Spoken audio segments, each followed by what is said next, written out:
ang mga kwento ng pag-ibig, kwento ng buhay, at kwento ng pag-asa dito sa Barangay Love Stories. Love Stories.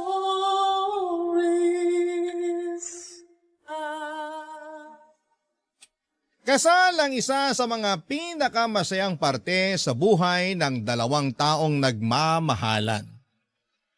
Ito ang nagsisilbing pinto ng panibagong kabanata sa kwento ng magkasintahang tunay na nag-iibigan.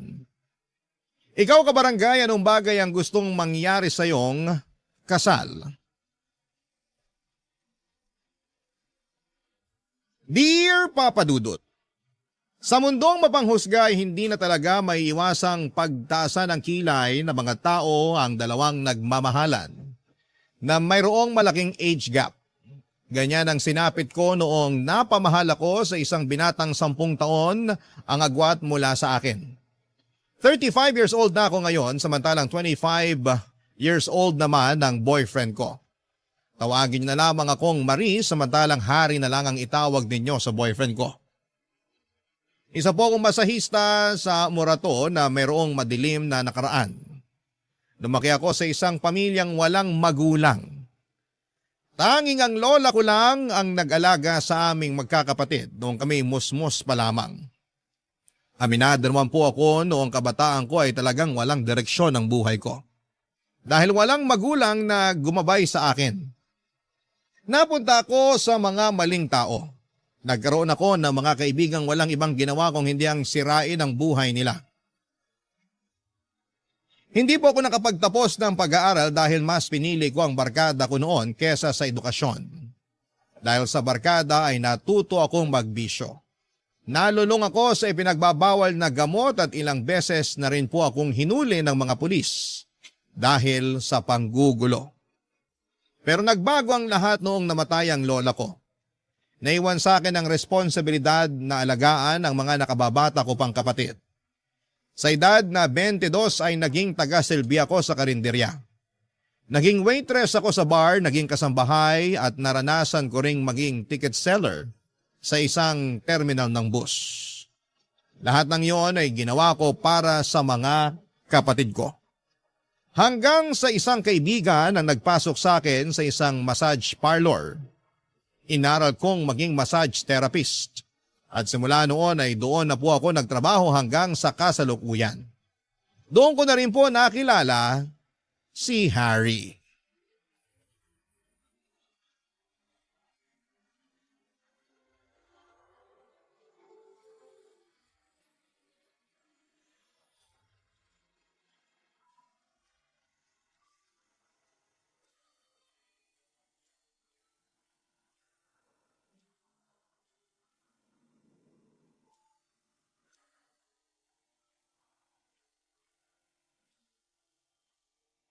Sir? Sir? Hala, tulog na yata. Sir, tapos na po tayo. Tapos na ba? Opo, sir. Isang oras na ba yon? Opo, nakatulog kasi kayo kaya hindi nyo na namalayan yung oras. Sarap kasi ng hagod mo eh. Ano nang sunod? Sunod. Pwede na po kayo magbihis. Nandito po yung damit nyo. Ha? Magbibihis na? Hindi ba pagkatapos ng masahe may ginagawa pa? Ano pong ginagawa? Yung happy ending? Happy ending? Walang ganun dito. Ang bastos nyo naman. Ha? Sabi kasi ng kasama ko, sorry, akala ko kasi Hindi kami nag-extra service kung yun pong iniisip nyo. Magandang reputasyon ng spa namin. Extra service? Hindi, sorry. Nagkaroon lang siguro ng misunderstanding. Misunderstanding daw. Ang sabihin nyo, manyak kayo, manyak. Nagpunta kayo rito para magpamasahe, hindi para mangmanyak ng therapist. Hindi naman sa ganun. Ganito kasi yung nangyari. Sandali lang Mag-i-explain ako. Hindi ako manyak, okay? Nilibre lang ako ng kasama ko rito kasi birthday ko nung nakaraan. Ang sabi niya, may ganon, may parang happy ending daw kayo rito. Ay hindi, walang ganon. Makakaalis na po kayo. Ang sungit mo naman. Ako pa yung masungit ikaw tong manyak. Kahit hindi nyo na ako bigyan ng tip, basta umalis na kayo rito. Oo, eto na, aalis na ako. Asan yung damit ko? Ayan, magbihis ka na para makaalis ka na rito. Salamat. Teka, aalis ka na? Oo, lalabas na ako. Baka kung ano pang gawin nyo sa akin dito. Sandali lang. Miss naman. Hindi ako ganong tao. Hindi ako manyakis. Kung ano man yung sinabi ko kanina, kalimutan mo na yon. Ikaw siguro yung klase ng tao na laging nagpupunta sa iba't ibang spa para lang maghanap ng extra service, no? Ganon ka na ba katigang? Hindi ah. First time ko nga magpamasahe eh. Ngayon lang ako nakapasok sa massage parlor. Paano mo nalaman yung tungkol sa extra service kung hindi mo pala ginagawa yun? Nasabi lang yun ng kaibigan ko. Hindi ko nga alam kung anong ibig sabihin ng happy ending eh. Basta ang sabi lang sa akin ng kaibigan ko, pagkatapos ng masahe, may happy ending daw. Kapag hindi daw ginawa yun, itanong ko raw. Happy ending, extra service, isa lang yun. Para yun sa mga taong gustong magpalabas ng init ng katawan at hindi yun ginagawa rito sa amin. Pasensya na, hindi ko naman alam eh. Malilintikan talaga sa akin yung kaibigan kong yun. Pinahiya pa ako. Totoo ba na hindi mo alam kung ano ibig sabihin ng happy ending? Hindi nga. Ngayon ko lang nalaman kung ano yun. Pinagtripan ka siguro. Malamang, ganun na nga talaga ang nangyari. Pasensya na talaga ah. Dadagdagan ko na lang yung ibibigay kong tip sa'yo para kahit papano makabawi ako. Ikaw ang bahala. Pero pwede bang atin na lang yung nangyari dito? Huwag mo nang ikwento sa mga kasama mo. Nakakahiya kasi. Depende sa tip na ibibigay mo. Oo, ako nang bahala sa tip mo. Teka, nasa na ba yung bag ko? Nandun sa upuan. Sandali, kukunin ko lang yung wallet ko. Bibigyan kita ng tip. Huwag mo lang sabihin sa labas yung nangyari. Papa Dudut, pagkatapos ng pagkikita namin yon ay hindi ko inaasahang makikita ko ulit si Harry. Sa sumunod na linggo ay bumalik siya sa massage parlor na pinagtatrabahuhan ko at nirequest ako na maging masahista ulit niya. Nung una ay umayaw ako dahil inakala kong manyakis siya pero gusto lang daw niyang bumawi kaya nagpamasahe ulit siya. At dahil matumal ang customer noong time na yon ay pumayag na lamang ako dahil sayang din ang kita at baka mapagalitan pa ako ng boss ko. Sa kabuuan ng masahe, walang ibang ginawa si Harry kundi ang makipagkwentuhan sa akin. Hindi na siya nagsubok pa na bastusin ako. Patunay na nagsisisi na nga siya sa naunang ginawa niya. Pinatawad ko naman siya noong panahong yon, Papa Dudut, dahil kahit papaano ay nakilala ko siya ng kaunti noong nagkwento na ito tungkol sa buhay niya. Nagtatrabaho raw siya sa komisari ng isang meat shop. Laking palengke siya dahil ang dating trabaho ng kanyang ama bago ito naging OFW ay ang magkatay ng bakat baboy na ibinebenta nila sa palengke. Doon siya natuto sa iba't ibang klase ng mga karne na siya na ring naging trabaho niya kalaunan. Bago umalis sa massage parlor si Harry, ay hiningi niya ang FB account ko at dahil naaaliw ako sa kanya, ay ibinigay ko naman po ito. Online na namin sunod na kinilala pa ang bawat isa. Noong naging komportable na kami sa isa't isa ay inaya ko ni Harry na kumain sa labas. Noong nagkaroon ako ng day off at pinaunlakan ko naman siya, Papa Dudut.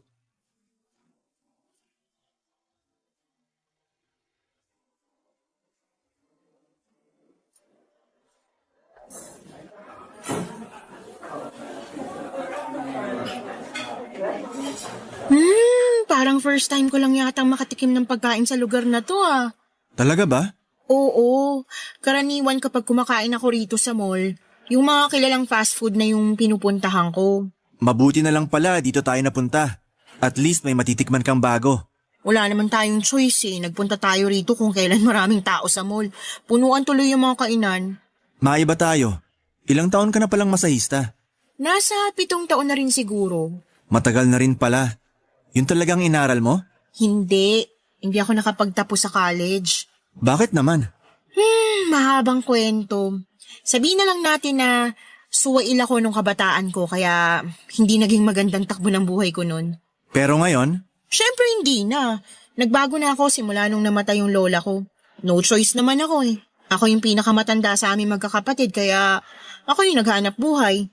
Hindi ko rin naman matiis yung mga kapatid ko na kumakalamang sikmura kaya ako yung gumawa ng paraan para mapakain sila. Ilan ba kayong magkakapatid? 3.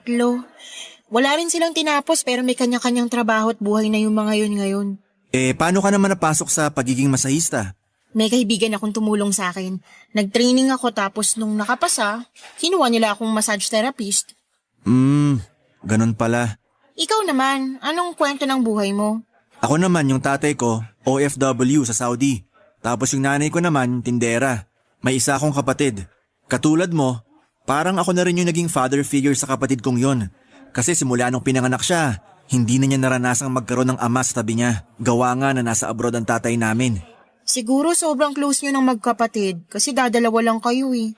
Kung mas may higit pa sa sobra, ganun ang pagsasama namin ng kapatid ko. Mabuti ka pa. Kami ng mga kapatid ko, parang hindi kami galing sa iisang matris eh. Bakit naman? Hindi ba kayo magkakasundo? Magkakasundo naman kami pero hindi kami sanay na nagpapakita ng emosyon para sa isa't isa. Yung para bang, wala lang. Basta ba alam naming okay ang isa't isa, okay na yun. Hindi ko alam ang term para dun eh. Parang wala kayong intimacy? Oo, yun nga, parang ganun. Pero wala namang problema sa amin yung ganun kasi kapag may nangailangan naman sa amin, nagtutulungan pa rin naman kami. May mga ganun talagang pamilya. Lalo na kapag nasanay yung mga bata na yung mga matatandang kasama nila hindi sila nagpapakita ng emosyon. Na-adapt nila yung nasa paligid nila. Tulad na lang sa pamilya namin. Sobrang sweet nila nanay at tatay sa akin nung bata ako. Kaya nung lumaki ako, ganun din ako sa kapatid ko. Teka, ilang taon na ba tong kapatid mong to? 15 years old. 15 years old? Ang layo naman yata ng agwat niyong dalawa. Oo, akala ko nga magiging only child lang ako nun eh. Pero nasundan ako nung nagbakasyon si tatay. So, ilang years ang agwat niyong magkapatid? 7 years. 7 years?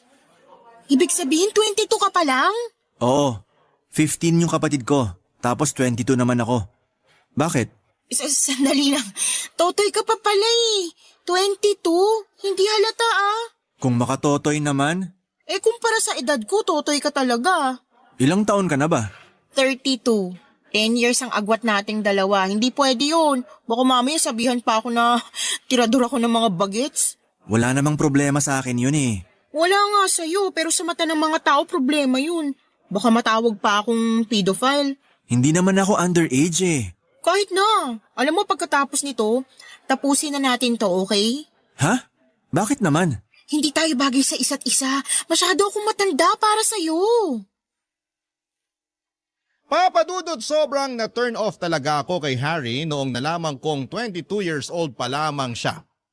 Hindi ko yon inaasahan dahil mature na ang itsura niya dahil sa balbas sarado nitong mukha. Isa pa ay napaka-mature din niyang mag-isip at magsalita kaya hindi ko aakalaing totoy pala siya. Nasayangan lamang ako dahil medyo nagkakaroon na ako noon ng feelings para kay Harry. Yun nga lang dahil bata pa siya. Ayoko na mismo ang umiwas. Ayokong maging babysitter sa isang relasyon kaya hindi talaga ako pumapatol sa mga mas bata sa akin. Iniwasan ko siya ng ilang araw pero hindi nagpaawat itong si Harry. Lagi pa rin niya akong chinachat kahit na hindi ko na siya nire-replyan. Nagpupunta rin siya sa pinagtatrabahuhan ko para kausapin ako kahit na ilang beses ko na siyang pinagtabuyan. Pero dahil bata at matigas ang ulo ay hindi ako tinantana ni Harry. Nagpatuloy siya sa pangungulit sa akin, Papa Dudut, hanggang sa maging ang mga kasamahan ko sa trabaho ay naaawa na rin sa binata. Nakonsensya din naman ako sa ginagawa kong pag-iwas sa kanya kaya sa huli ay pinansin ko na rin si Harry. May kakaibang karismang dala kasi si Harry sa totoo lang. Kaya niyang paibigin ang mga tao sa paligid niya. Makulit siya pero sa parehong pagkakataon ay hindi mo siya maituturing na mas bata kesa sayo dahil kaya niyang makipagsabayan sa mas nakakatanda kesa sa kanya. Sa pagtagal, Papa Dudut, ay unti-unti ring bumigay ang puso ko para kay Harry. Hanggang sa isang araw ay naramdaman ko na lang na nahulog na ang loob ko para sa kanya. Barangay Love Stories. Barangay Love Stories. Hindi ko alam, Papa Dudut, kung nagayuma ba ako o dahil magaling lang talagang manligaw sa akin si Harry kaya niya ako napaibig. Hindi ko talaga inaasahan noon na magkakagusto ko sa kanya dahil nga sa age gap namin. May pag-aalinlangan man ay sinagot ko siya. Sa kabila ng malaking pagkakaiba ng edad naming dalawa ay hindi ko naramdaman na mas bata si Harry kesa sa akin. Matalas siyang mag-isip at napakalawak ng pangunawa niya na dinaig pa ako na mas matanda kesa sa kanya. Kaya tuloy tuwing magkasama kami ay parang kaedad ko lamang kung ituring ko siya dahil hindi ko ramdam ang pagkabata niya. OFW ang ama ni Harry na mahigit 2 dekada nang nagtatrabaho sa Saudi. Panganay siya at ang nakababatang kapatid niya ay malaki rin ang agwat ng edad niya.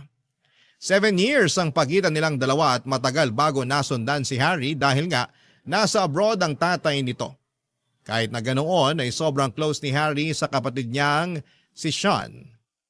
Parang siya na rin kasi ang tumayong ama ng kanyang kapatid. Bilang siya ang pinakamatandang lalaki sa kanilang pamilya. 7 buwan na tumagal ang relasyon naming dalawa ni Harry bago niya naisipang ipakilala ako sa nanay at kapatid nito. Noong nalaman ko ang plano niya ay umayaw ako. Natatakot kasi ako na baka hindi ako matanggap ng nanay niya. Pero naisip ko rin na darating din naman ang araw na magkakatagpo kaming dalawa kaya hindi ko na dapat patagalin pa ang kabang nararamdaman ko. Sa huli pumayag ako makipagkilala sa nanay ni Harry, Papa Dudut.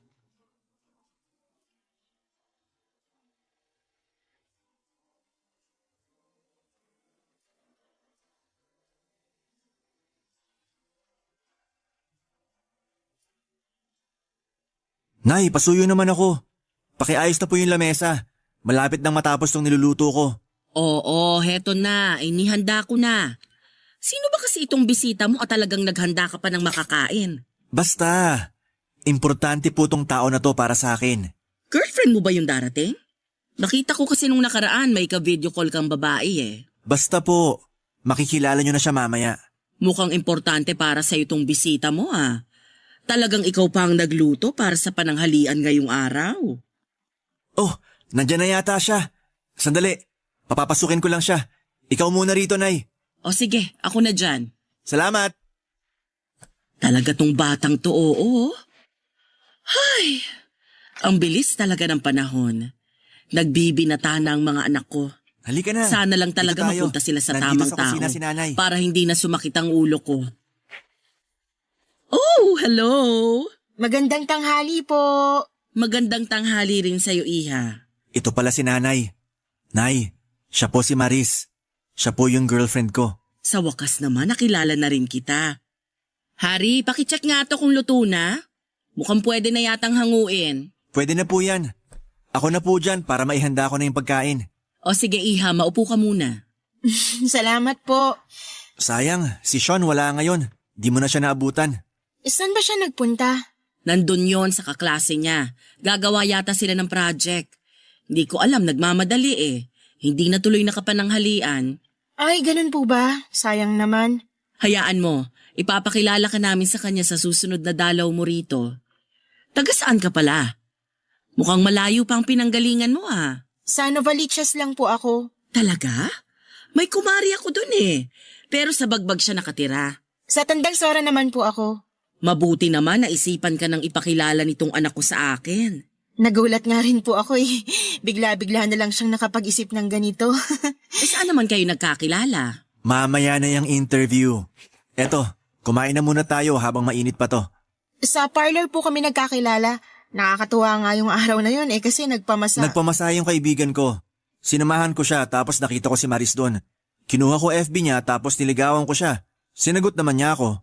Yun po ang love story naming dalawa. Yun nga po yung nangyari. Nagtatrabaho ka sa massage parlor? Opo, Ilang taon ka na ba? 32 na po ako.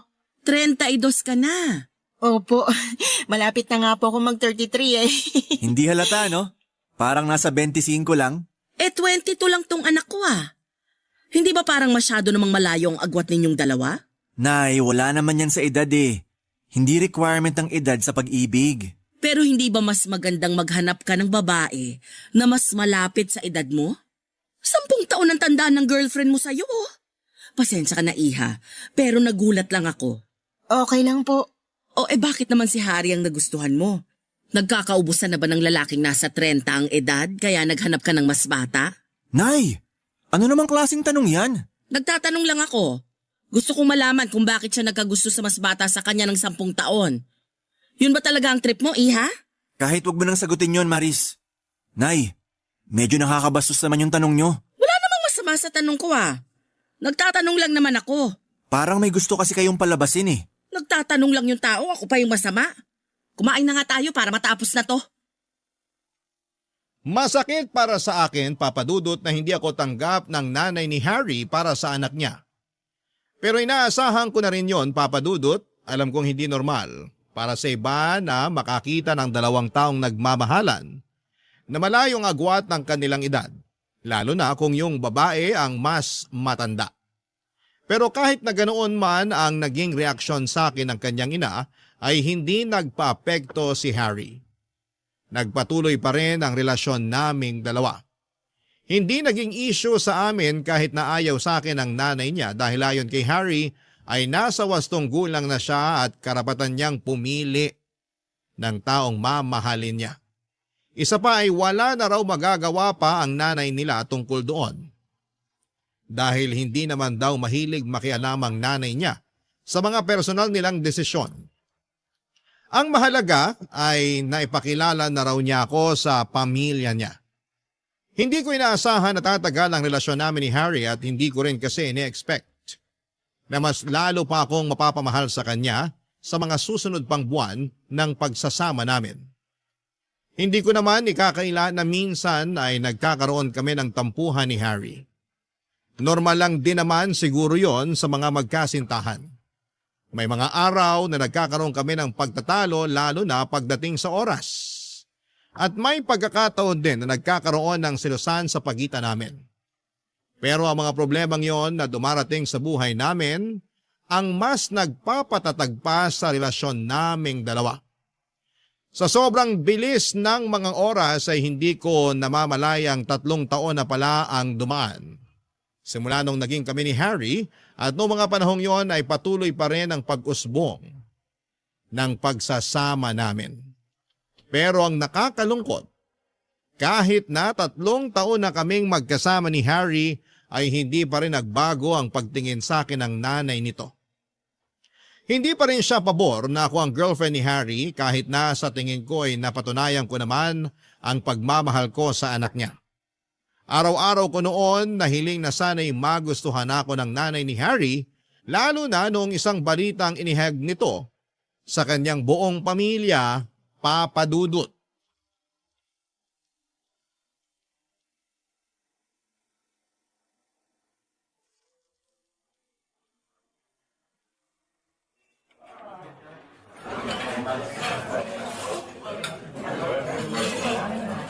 Maris, nandito ako.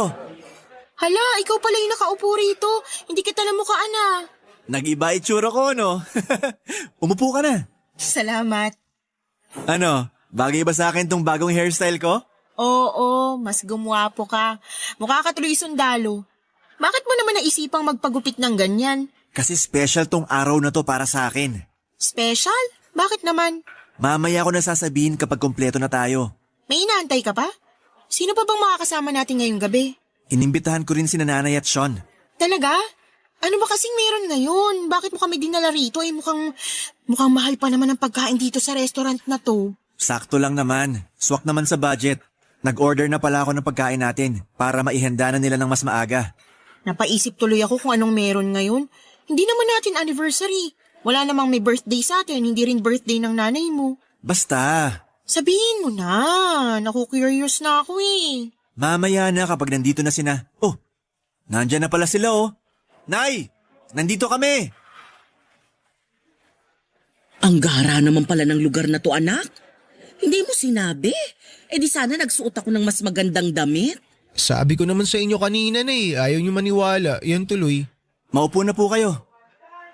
Magandang gabi po. Ano bang okasyon, Harry, at naisip mong kumain sa ganitong klaseng lugar? Sige na nga, sasabihin ko na kung bakit. Total, tanong kayo ng tanong, sasabihin ko na. Eto. Ano yan, kuya? Maris. Hala, kuya, bakit ka lumuluhod?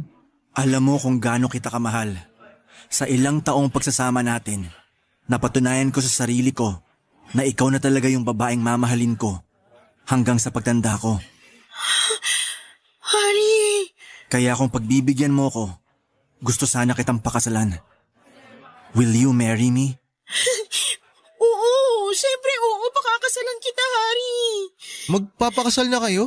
Anak, masyado ka naman yatang nagmamadali. Pag-isipan mo muna to ng maigi. Nay, ilang buwan ko na tong pinaghahandaan. Alam ko sa sarili ko na ito ang gusto ko. Gusto ko nang mapangasawa si Maris. Ang bilis naman yata, kuya. Oo nga, ilang taon pa lang naman kayong magkasama eh. Marami pang pwedeng mangyari. Marami pa nga. At sabay naming haharapin ang mga pangyayaring yon bilang mag-asawa. Masyado ka pang bata para magpakasal. 25 na po ako. Sa tingin ko nasa sapat na edad na ako para magpakasal. Alam ko po na marami po kayong pagdududa sa relasyon namin ni Hari, pero makakasiguro po kayong hindi malitong gagawin namin. Mahal po namin ni Hari ang isa't isa. Kahit anong sabihin ninyo, para sa akin, masyado pa rin tong mabilis. Handa na ba kayo sa mga responsibilidad ng mag-asawa? Baka naman masyado lang kayong na-excite. Kung ako ang tatanungin dito, hindi ako pabor. Nay, suportahan niyo na lang po kami. Hindi, aalis na ako. Nay, sandali lang! Sorry kuya, pero agree ako kay nanay ngayon. Masyado pang maaga. Pati ba naman ikaw, Sean? Maiwan ko na muna kayo ha. Habulin ko lang si nanay. Wala siyang kasama pa uwi eh. Yun na nga po ang nangyari, Papa Dudut. Hiningi ni Harry ang mga kamay ko sa harapan mismo ng kanyang nanay at kapatid. Maging ako ay nagulat dahil hindi ko inaasahan na gusto na pala akong pakasalan ni Harry noong mga panahong yon. Hindi man maganda ang naging reaksyon ng nanay ni Harry sa ginawa nitong pag-propose sa akin, ay iba yung saya pa rin ang naramdaman ko. Sa katunayan ay kinilig pa nga ako dahil sa imagination ko lang naisip ang mga bagay na yon. Pero noong time na yon ay ako na mismo ang naka-experience ng sarili kong marriage proposal. Sa mga sumunod na buwan ay sinimula naming pagplanuhan ni Harry ang pag-iisang dibdib namin. Simple lang naman ang magaganap na kasal pero kahit gaano pa kasimple, ang kasal ay medyo magastos pa rin po ito. Kaya naman nag-offer na akong tumulong sa mga gastusin kahit na si Harry na ang umako nito sa tulong ng kanyang tatay na OFW na sa kasamaang palad ay hindi makaka-attend sa kasal namin. Una naming binuo kung sino-sino ang dadalo sa kasal. Dahil hindi naman ito magarbo ay mga espesyal na kaibigan lang ang imbitado. Naisip din namin na sa bahay na lang nila Harry gawin ang reception. Pagdating naman sa isusuot kong wedding dress ay matagal ko nang pinag-ipunan ang bagay na yon. Kaya naman ako na ang gumastos para doon. Sa kalagitnaan ng pagpaplano namin ng kasal ni Harry ay nagulat ako sa biglang pagbabago ng ugali ng nanay nito. Kung noon ay ayaw niya akong pansinin at kausapin, noong malapit na ang kasal ay bigla na lamang naging malambot ang puso nito para sa akin, na siya namang ikinagulat ko ng mga panahong yon, Papa Dudut. Barangay Love Stories. Barangay Love Stories. Hindi ko alam, Papa Dudut, kung paano ko pakikitunguhan ng isang taong matagal na nagkaroon ng galit sa akin. Simula nung naging kami ni Harry ay walang ibang ipinakita sa akin ng nanay niya kundi ang pangbabastos at pagpapamukha sa akin na hindi kami bagay ng anak niya.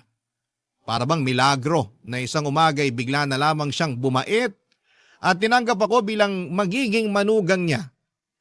Naisip ko na baka kinausap ni Harry ang nanay niya kaya siya nagkaroon ng chance na magbago. Awkward man noong una pero tinanggap ko na lang din ang pagbabagong yon.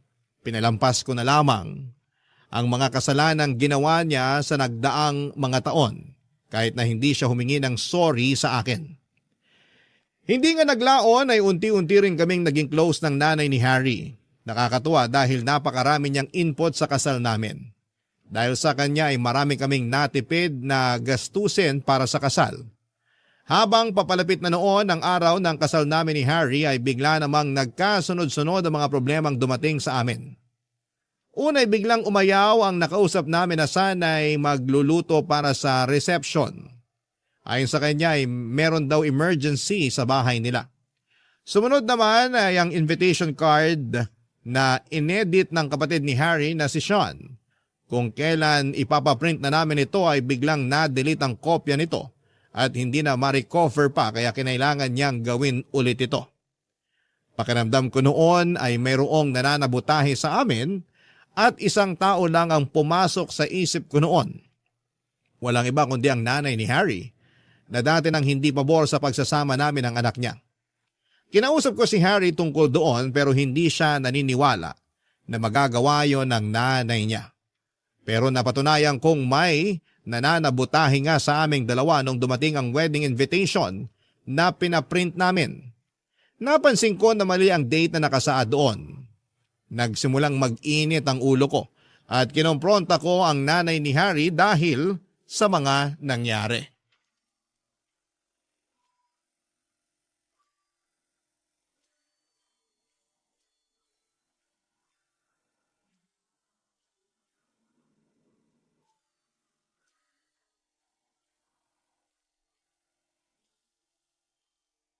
Harry! Harry! Oh, bakit? Dumating na yung wedding invitation na pinaprint natin. Tingnan mo to. Patingin nga. Wow, ang ganda. Galing talaga ni Sean mag-edit, no? Hindi. Tingnan mo to. Check mo yung date. Bakit? Mali yung date, Harry. Ano ba yan? Ang mahal-mahal ng printing. Paano nangyari yan? Akala ko ba na-check mo bago ipinaprint? Na-check ko naman Inisa-isa ko lahat at tama lahat ng detalye bago ko sinensa magpiprint. Paano nag-iba yung date? Di ko alam. Sean! Sean, halika nga rito. Bakit kuya? May pinalitan ka ba rito sa wedding invitation na ginawa mo? Wala, bakit? Anong meron? Napalitan yung date. Imbis na 24, naging 27. Ha? Paano nangyari yun? Di ba nga pinacheck ko pa sa inyo? Nagprint pa nga ako ng sample eh. Oo nga, yun nga rin pinagtataka ko eh. Baka naman sa printing nagkamali. Tinawagan ko agad sila kanina. Ang sabi nila, wala silang ginalaw sa soft copy ng invitation. Print lang daw nila yun as it is. Baka naman di mo na-check ng maayos ate. Hindi.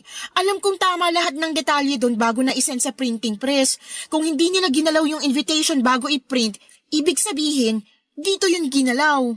Sino magpapalit ng date nun? May hinala na ako kung sino. Sino? Nanay mo. Siya lang naman yung may ayos sa relasyon natin, di ba? Ano? Hindi ba magkaayos na nga kayo? Tinutulungan na nga niya tayo sa preparasyon natin sa kasal eh. Bakit niya sisirain yun?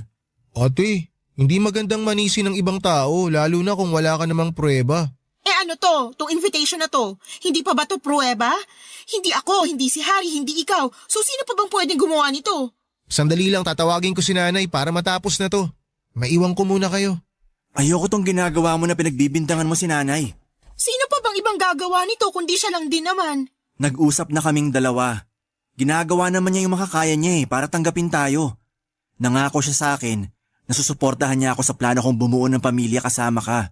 Kaya alam ko na hindi gagawin ni nanay yung binibintang mo. Sa tingin mo gusto kong magbintang? Wala namang mangyayaring ganito kung walang naninira sa kasal natin eh. Hindi mo ba napapansin na sunod-sunod na yung mga aberya habang papalapit yung kasal natin? Oo, pero baka nagkataon lang naman siguro yun. Hindi. May nananabutahe sa kasal ko, Harry. Kasal natin. Hindi lang ikaw ang ikakasal, Maris. Dalawa tayo. Oy Maris, ano tong sinasabi ni Sean na sinira ko raw yung wedding invitation ninyo? Ayan po. Tingnan niyo yung date na nakalagay sa invitation. Napalitan yung araw ng kasal. Ano? Bakit napalitan? Ikaw din daw nagpalit niyan na sabi ni Ate Maris. Bakit ko naman papalitan yung date? Wala nga akong kaalam-alam kung paano gumamit ng computer eh. Paano ko mapapalitan yan? Sino namang gagawa nito? Sino bang may ayaw na ikasal kami ni Harry? Hindi ko alam. Basta sigurado ako na hindi ko magagawa yan. Alam nyo, invitation lang yan. Magagawan pa natin yan ng paraan. Paano? Ubus na yung budget natin. Ako nang bahalang didiskarte. Amin na yan. Sean, kunin mo lahat ng invitation. Aayusin natin. Sige po kuya.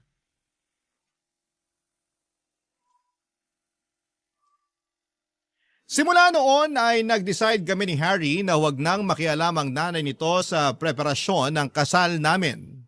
May tampo man ay nirespeto ito ng kanyang nanay at hindi na nga siya sumali pa sa anumang desisyon na ginawa namin para sa kasal.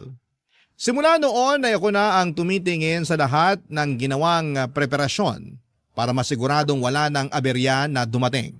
At dahil kapos na nga ang budget ay tinaparan na lang namin ang date ng invitation namin bago namin ito pinadala sa mga kamag-anak at kaibigan. Kung tutuusin ay napakasimple lang naman ang kasal na magaganap. Kompleto na po ang lahat. May magluluto na para sa reception dahil may nagregalo sa amin ng isang baboy na siyang kakatayin sa mismong araw ng kasal. May mga ninong at ninang na rin kaming napili. Ang mga abay ay kanya-kanyang dala ng isusuot nila dahil hindi naman ako metikuloso pagdating doon. Basta umayon lang sila sa kulay na napag-usapan. Meron na ring narentahan si Harry na gagamitin para sa kasal samantalang ako ay dumating na ang na-order kong wedding gown na matagal ko ring pinag-ipunan. Handa na noon ang lahat. Gabi bago maganap ang kasal, ay sa bahay nila Harry na ako nagstay dahil mas malapit ang bahay nila mula sa simbahan kung saan kami ikakasal.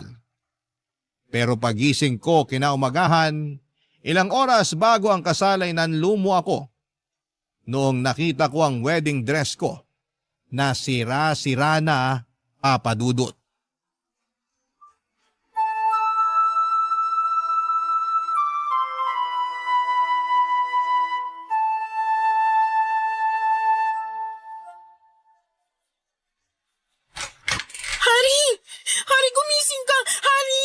Bakit? May papakita ko sa'yo. Hindi ba bawal magkitang groom at bride bago ang kasal? Pamahiin yun. Wala akong pakialam sa pamahiin na yan. Tignan mo tong dress ko. Bakit? Anong nangyari sa dress mo? May sumira sa dress ko, Harry. Patingin nga. May gumupit sa damit ko. Ngayon, sabihin mo sa akin na walang nananabo tayo sa kasal natin. Sino namang gagawa nito kung kailan ikakasal na tayo mamaya? May isang tao lang sa isip ko na pwedeng gumawa nito. Teka, saan ka pupunta? Antayin mo ako! Ate, kain na raw tayo para makapaganda ka Nasaan ang nanay mo? Nasa kusina. Bakit? Nay! Kuya, bakit galit na galit si ate? May sumira sa dress niya. Ha? Sino naman gagawa nun? Hindi ko nga rin alam eh. Pero si nanay ang pinagbibintangan niya. Si nanay? Kuya, baka anong gawin ni ate kay nanay ha? Kaya nga halika na, sundan natin siya. Nay! Nay, nasan ka? O Maris, gising ka na pala. Ikaw bang gumawa nito? Ano yan? May sumira sa wedding dress na isusuot ko sana mamaya sa kasal. Ano? Patingin nga. Huwag na kayong magkunwari. Kayong gumawa niyan. Hindi ko magagawa to. Bakit ko naman sisirain ng damit mo? Ikaw lang naman ang may ayaw sa akin simulat sa puli. Hindi ba ayaw niyo sa akin kasi mas matanda ako ng 10 taon kaysa sa anak niyo? 4 lang tayo nandirito. At sa ating 4, ikaw lang ang nakikita ko makakagawa nito. Maniwala ka sa akin, hindi ko gagawin yan sa'yo, Maris. Hindi ko magagawang sirain ang kasal ninyo ni Harry. Pero Nay, tama si Maris. 4 lang tayo rito sa bahay. Kanya na ba talaga ang tingin ninyo sa akin? Oo, ayokong magkatuluyan kayo nung una. Pero ano pa bang magagawa ko kung nagmamahalan talaga kayo? Ang gusto ko lang naman, magkaroon ka ng maayos na buhay, Harry. Noong una, nagduda ko na masyado ka pang bata at baka paglaruan lang ni Maris yung puso mo. Pero nung nakita ko kung gaano nyo kamahal ang isa't isa, ipinagpasa Diyos ko na lang ang lahat. Tinanggap ko na ang katotohanan na ikaw na talaga ang mahal ni Harry, Maris. Kaya hindi ko magagawang ibinibintang mo sa akin. Kung ganun, bakit? Bakit niyo sisirain Tama na yan! Ako yung sumira sa damit mo, Ate Maris! Ano? Hindi si nanay ang may ayaw na ikasal kayo. Ako yung may ayaw. Sean, ayaw mo ikasal kami ng Ate Maris mo? Pero bakit? Ayokong mawala si kuya. Siya lang yung natatakbuhan ko pag may problema ako. Siya lang yung taong nakakaintindi sa akin. Hindi pa ako ready na maiwan mag-isa. Masyado pang maaga. Pero hindi naman kita iiwan eh. Ikakasal lang kami. Pero magiging kuya mo pa rin ako. Hindi yun magbabago, Sean. Ibig sabihin, ikaw rin bang nagpalit ng date sa wedding invitation? Oo, ako lahat ang gumawa nun. Kaya wag yun ang pagbintangan si nanay. Anak, bakit mo naman nagawa yun? Nay, wala na nga si tatay dito eh. Pati si kuya mawawala rin. Ayoko. Pero nandito naman ako Anak, hindi ka maiiwang mag-isa. Sorry kuya. Sorry Ate Maris. Gusto naman talaga kita para kay kuya ate pero natatakot lang naman ako. Natakot ako na mawalan ulit ng kakampi dito sa bahay. Oo, nandyan nga si nanay pero iba pa rin kasi yung may kasama akong lalaki na mas makakaintindi sa mga pinagdadaanan ko eh. Kaya, pasensya na talaga kayo. Sean, sandali lang. Huwag ka munang umalis. Sundan mo na siya, Harry. Kailangan ka ng kapatid mo ngayon. O sige. Maris, sana mapatawad mo si Sean sa nagawa niya. Bata lang siya, kaya hindi pa niya alam ang mga pinaggagawa niya. Hindi ko po alam. Naguguluhan na ako. Dapat po ba wag na lang namin ituloy itong kasal na to? Wag! Ituloy niyo to. Ilang buwan niyo tong pinaghandaan. Hindi pwedeng hindi to matuloy. Pero anong isusuot ko ngayon yan? Yung trahe de boda ko nung kinasal ako, nakatago yun sa kwarto. Pwede mong gamitin kung gusto mo. Talaga po? Oo naman. Magkapareho naman tayo ng katawan nung kabataan ko. Kaya tiyak ako nakasya sa'yo yun. Kung hindi man, ipapatawag ko na lang yung kumari kong sastre para may adjust yung damit kung sakali. Halika na, isuot mo para makita natin kung kasya ba. Salamat po, Nay. Walang anuman. Pasensya na rin po kung kayo yung pinagbintangan ko. Huwag mo nang isipin yun.